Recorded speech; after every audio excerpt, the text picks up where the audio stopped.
So ngayon, pag-usapan natin kung paano maglagay ng support and resistance. So bali guys, punta kayo dito sa objects. Okay?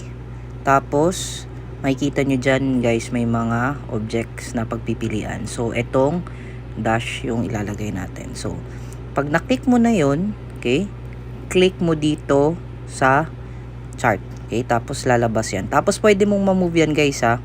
Makikita nyo, okay?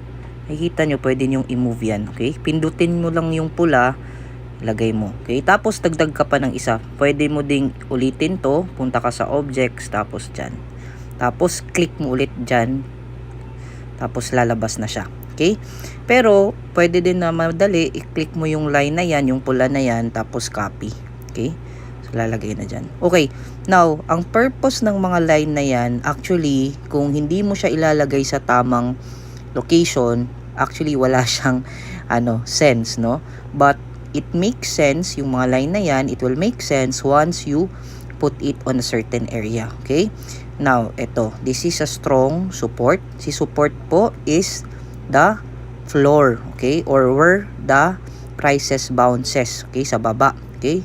Si resistance naman is the roof or the ceiling, no? So, wherein dyan nagbabounce ang presyo. Okay? So, may kita nyo yan. So, usually kasi yung ginagawa natin sa trade is hinihintay natin mag-breakout or lumabas siya sa presyo na yan. Once may potential breakout, dun ka magte-trade. Okay? So, another example, pwede nating i-delete yan. Long press mo lang. Again, long press mo lang yung line. I-click mo lang yung line. Delete. Okay? Now, paano kung sasabihin sa strategy is candlestick before ng 5 minutes na candlestick. So, lagyan natin ng 5 ng countdown to bar close. Okay? So, may kita na natin dito. So, 2:22. So, let's just say, click natin ulit dito sa objects. Tapos, itong line. Click ulit dyan sa chart. Tapos, may kita nyo guys, dyan ko nilagay mismo sa candlestick before. Okay? Kasi yan yung running na candlestick. Okay? Tapos ito. So, ganyan siya. That means, candlestick before the running candle. Okay? So, dyan mo lang siya ilalagay. So, yung reference mo for breakout is yung candlestick before. Okay? So, let us say, mag-change na naman yung candlestick after 1 minute, 1:43 seconds, 1 minute 43 seconds.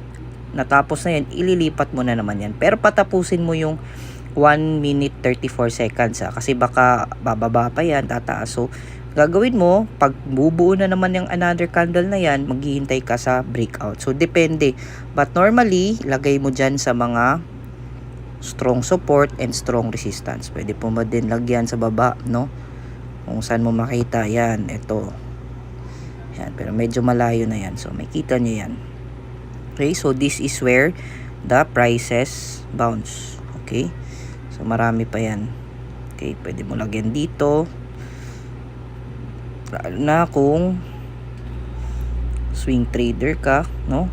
Pwede mo ilipat sa days, weeks. Careful ka lang sa pag-click guys para, yan. Alright?